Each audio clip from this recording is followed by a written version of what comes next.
So we here at Court TV have been tracking the trials, plural, of R&B superstar R. Kelly, who is locked up right now, but has cases in New York, in Illinois, federal court, state court, several accusers, all women saying some level of sex abuse is what they're alleging. Well, the big news today is that some of these accusers may be being threatened and harassed by people associated with R. Kelly.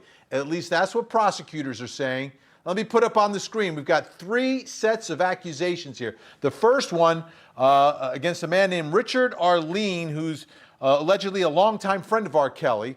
In substance, during the recorded three-way call described in paragraph 9 of an affidavit, Arline Jr. discussed a proposal in which Jane Doe, one of the accusers, would receive $500,000 in exchange for not continuing to cooperate with the government against R. Kelly.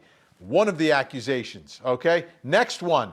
This one involves Michael Williams, who prosecutors described as being related to a former R. Kelly publicist. On June 11th, 2020, at approximately 2:50 a.m. Eastern, a black SUV, which had been leased from Enterprise commercial vehicle establishment and was parked outside of the residence in Florida where Jane Doe, another accuser, was staying, was set on fire in an apparent arson. The vehicle sustained substantial damage as a result of the arson.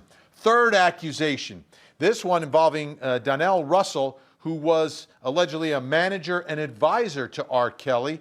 The defendant, Donnell Russell, also known as Don Russell and Cologne Dunn, together with others, engaged in a course of conduct designed to harass and intimidate Jane Doe, another accuser, by, among other things, threatening to reveal potentially embarrassing photographs of Jane Doe and to publicly reveal Jane Doe's sexual history if Jane Doe did not withdraw her lawsuit against R. Kelly.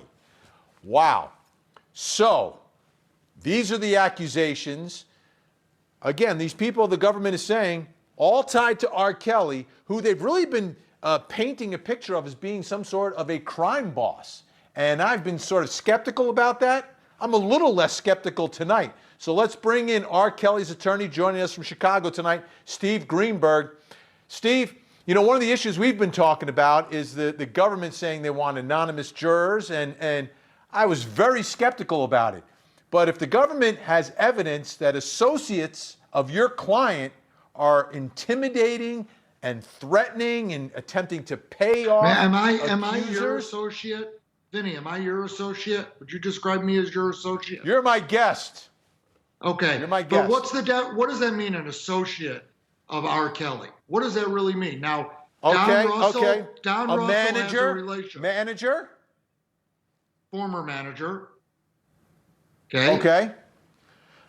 How about Richard Arline, longtime friend? No? No. So here's what Not you've a got. friend?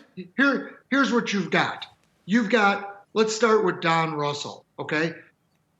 The acts that Don Russell is accused of committing predate R. Kelly's indictment. R. Kelly got sued in New York. It was a public suit. Don Russell took it upon himself to send some materials to the lawyer, filed materials with the court. The lawyer is obviously representing this girl, made certain allegations in those materials, made certain statements in those materials. This is not something where, since R. Kelly has been indicted, Don Russell went out and started threatening people to not testify against R. Kelly. The supposed longtime friend. Can we talk about the car that's on fire, the SUV? Well, that has nothing to do with him. There's nothing in that complaint that says that R. Kelly has anything at all to do with that, anything whatsoever, that he's even ever met this person. He has nothing to do with that. They listen to every phone call he makes. They read every letter he sends. They know every time he takes a crap, okay? If he was involved in any of this, you would have seen him indicted for it along with these people. How about the phone call that Richard Arline made?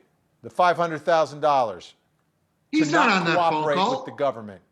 R. Kelly's not on that phone call. R. Kelly, they don't have a single call Why of is R. Richard Kelly. Arline doing that? Was he just a rabid fan that wants to make First of sure all, R. Kelly can go back on tour? You know, I say this tongue in cheek, but if R. Kelly had $500,000, I'm Exhibit A. I wouldn't be the only lawyer who's coming on your show talking. Okay? He doesn't have $500,000. They know he doesn't have $500,000. The other day they put out something that he got $1.2 million in his bank account last year. Yeah, a star of the magnitude of R. Kelly got $1.2 million when he was out of jail from all his royalties, from all his hits, before he paid any of his expenses, managers, and so forth. It's ridiculous. And the person who's making these allegations left R. Kelly when she knew he had no money. She knew he was broke. It's as if I told you that I'm going to make you the King of England. It's as believable as that. So your position is that R. Kelly has nothing to do with this, that this has nothing to do with the charges. Will this be part of any of these cases? I mean, is the government going to use this information? I mean, your guy has been charged with RICO, right? Racketeering. Right. So the allegations that they of the underlying acts that result in the civil suit are already part of the New York indictment. What they're trying to do here, Vinny, it's transparent. They're trying to squeeze these guys. These guys wouldn't cooperate with the government. They wouldn't give them any information. They wouldn't say anything bad about R. Kelly. They're ratcheting up the pressure on them. They're hoping to squeeze them to get them to say something bad about R. Kelly, whether it's true or not. And that's all this is. This is intimidation by the government. That's what this is, not intimidation by these people. If you read what Don Russell sent, it is nonsensical. Nonsensical. And this particular individual posts suggestive pictures of herself all over Twitter all the time. So, all right. It's enough. If it's enough. One or more of these, let's say, if the government, as you say, is just trying to squeeze these three individuals, let's say that they all three take a deal and testify against R. Kelly. What's that cross-examination going to be like? Well, it's going to be that they got squeezed and that they never had anything bad to say till it benefited them, till they had to say something, till someone took their arm and twisted it behind their back. It'll be a great cross-examination. It'll be a lot of fun, and it'll be very effective. It's enough. So you're not worried about this? Not at all. You're not worried about any of this? There's things I'm worried about in the case. I read this. These not. All right, because when I read this, I was like, oh, okay, Steve has not been honest with me about this whole kingpin stuff. Because if you've got people who are doing work for you on the outside and are squeezing accusers, that sounds a lot more like a trial that may need anonymous jurors, but we'll see where all this falls. If R. Kelly's on, Vinny, I'm going to tell you, if R. Kelly's on the phone telling someone, subliminally implying anything, that they should go pay off a witness with all the other problems he's facing, then he's the dumbest guy in America. And I can tell you, he may not be able to read and write, but he ain't dumb. All right. Steve Greenberg, the attorney for R. Kelly, appreciate you coming on and giving us the other side of the story tonight, as always.